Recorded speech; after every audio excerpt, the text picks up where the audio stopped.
em tempos de intolerância, nós temos que ativar a nossa memória para acabar com o desrespeito às crenças, à cor da pele, à religião, as pessoas se atacando, anulando o livre-arbítrio. Como diria José Murilo de Carvalho, antes de todos os direitos vêm os direitos civis, que é igualdade perante a lei, liberdade perante a lei. Depois liberdade no que diz respeito à política. Depois direitos como saúde e educação. O mundo esqueceu das atrocidades que fez em nome da intolerância. Por isso nós vamos viajar hoje, através da nossa memória, para 1919. O mundo tinha acabado de sair da guerra, morrendo 10 milhões de pessoas. A Alemanha estava destroçada. Ela foi penalizada com o Tratado de Versalhes. Teve que limitar seu exército a 100 mil homens. Teve que extinguir a marinha, só ficar com a marinha mercante. Extinguir a força aérea. Perdeu territórios. E pagou indenizações pesadíssimas. E se não pagasse, corria o risco do seu território ser invadido pela França, né? Como a França, Rússia e Inglaterra, que foram vencedoras da guerra. Apesar que numa guerra eu não acredito que existem vencedores. Naquele cenário de tudo estar se diluindo, começaram a ter desavenças entre o que se entendia como direita e esquerda. Ambos esses lados tentando pegar o poder. Vários líderes, como Rosa de Luxemburgo, da esquerda, foram fuzilados. Já na direita surgiu algumas figuras tenebrosas,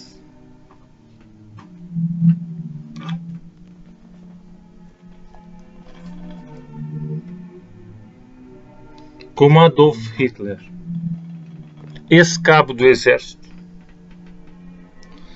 nascido em Viena, perdeu cedo seu pai, foi criado pela sua mãe, queria ser pintor, foi estudar em Viena. Na verdade, a origem dele é da Áustria, né? De uma cidadezinha de fronteira chamada Linz. Ele não conseguiu entrar na Academia de Artes. E quando começou a guerra, ele entrou para o exército alemão. Entrando no exército alemão, ele não ficou na parte burocrática e depois entrou de fato na guerra, que foi atingido por um gás venenoso, um gás mostarda. E ele se afastou do exército, mesmo assim recebeu a maior condecoração de um soldado alemão, que era a Cruz de Ferro. Acabando a guerra, o exército alemão convidou Adolf Hitler para que ele fosse espião de um partido muito estranho, o Partido dos Trabalhadores Alemães. E ele aceitou ser espião. Quando entra nesse partido, ele fica fascinado, porque era um partido nacionalista. E uma das tônicas dele era o nacionalismo, que a nação está acima de todos. As pessoas não são nada se elas não forem devotadas à nação. E ele defendia essa ideia. E entrou, proferiu uma série de discursos encantou as pessoas, ele mudou o nome do partido para Partido Nacional Socialista dos Trabalhadores Alemães. Ele colocou a palavra socialista para angariar apoio da classe trabalhadora. Certo? E ele mudou, na hora de fazer a ficha de inscrição, teria que colocar 50, porque não eram tão numerosos. Ele colocou o número 500, para dar a impressão que já era um partido em crescimento. Ele elaborou um golpe na Bavária, onde ele frequentava com ex-combatentes, inclusive Ludendorff, ex-combatentes da Primeira Guerra Mundial.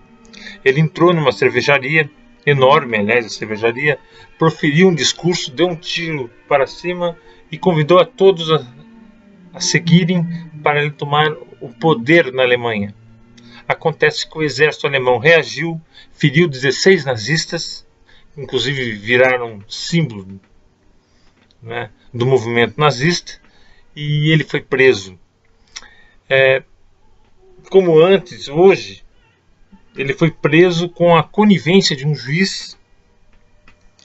O juiz passou a mão na cabeça dele. Ele pegou 5 anos, mas só ficou 5 meses. Né? Só 5 meses de prisão.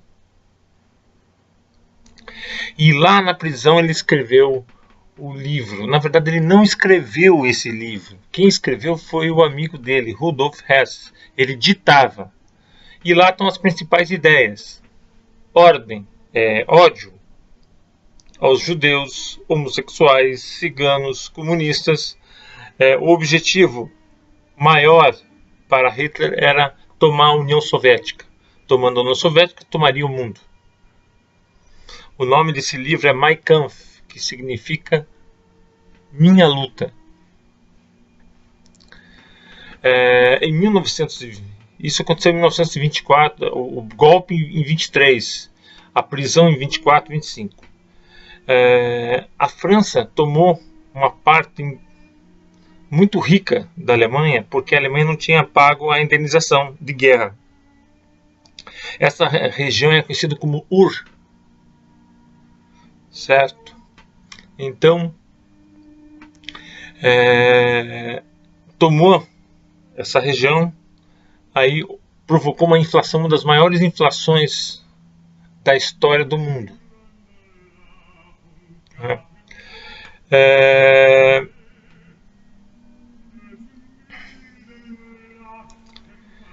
Estados Unidos começou a injetar dinheiro na Alemanha e a Alemanha foi saindo da crise.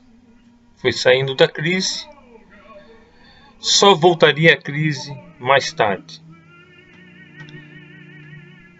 Próximos capítulos eu continuo essa história.